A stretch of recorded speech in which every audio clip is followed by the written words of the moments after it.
Detective Jeff Payne was fired on Tuesday after arresting Alex Wubbels, a nurse at the University of Utah Hospital, in July in an episode captured on his body camera. Via Associated Press, the Salt Lake City Police Department has fired an officer who handcuffed and roughly detained a nurse for refusing to allow him to draw blood from a sedated patient.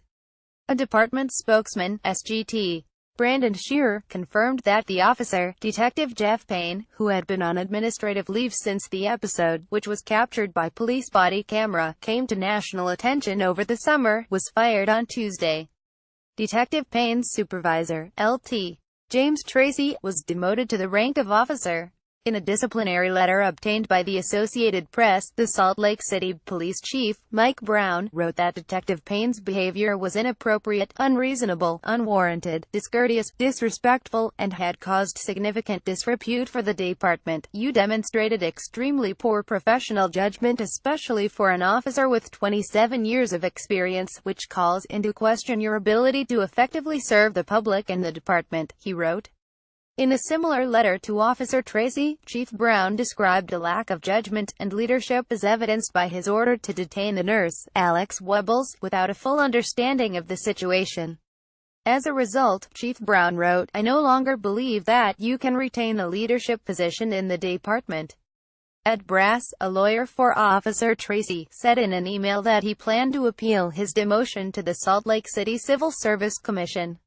Detective Payne's lawyer, Greg Scordes, did not immediately respond to a request for comment Tuesday evening, but he told the AP earlier in the day that his client, too, would appeal.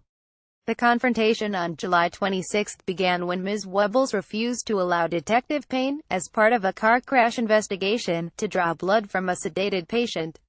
She explained that the patient, who died 2 months later, was not under arrest and was unable to consent, and that the police had no warrant.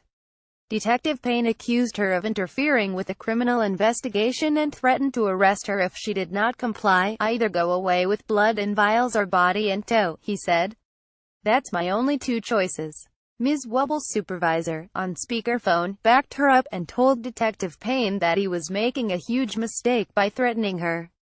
Detective Payne responded, "We're done," and abruptly grabbed Ms. Wubbels to handcuff her, twisting her and pushing her out the door as she screamed for help.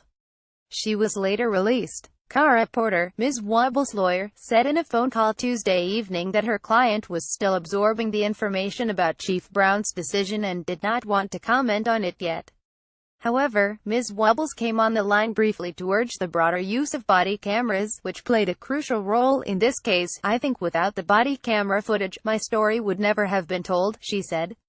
The story alone, despite my ability to factually tell it, was not enough. I think body cameras only serve to protect everybody and allow everyone's story to be told in a factual way, Ms. Wubbels added, versus a he said she said situation. Mr. Scordes, Detective Payne's lawyer, told the Associated Press that his client felt the body camera footage, by drawing national attention, had blown the episode out of proportion, an argument that audibly angered Ms. Porter. The body camera footage told the truth about what happened, Ms. Porter said, noting that she and Ms. Wubbels had released the entirety of the footage, not selected clips. It's hard for me to understand how an officer would say people shouldn't know what happened. Mayor Jackie Biskupski of Salt Lake City praised Chief Brown's decision in a statement to the Salt Lake Tribune. The decision is in keeping with the high level of accountability we owe the people of Salt Lake City, and is a decision which can be upheld under further scrutiny, Ms. Biskupski wrote. In making his decision, I am confident Chief Brown balanced the unique stresses each of our police officers deal with daily, and the responsibility they have as leaders in our community. Ms. Porter described the firing of Detective Payne and the demotion of Officer Tracy as one step toward regaining public trust, but called, in the long term, for a consistent pattern of investigating and responding to inappropriate police behavior. The city has to take steps to show that it in fact has learned its lesson, she said. Follow Maggie Astor on Twitter at MaggieAstor.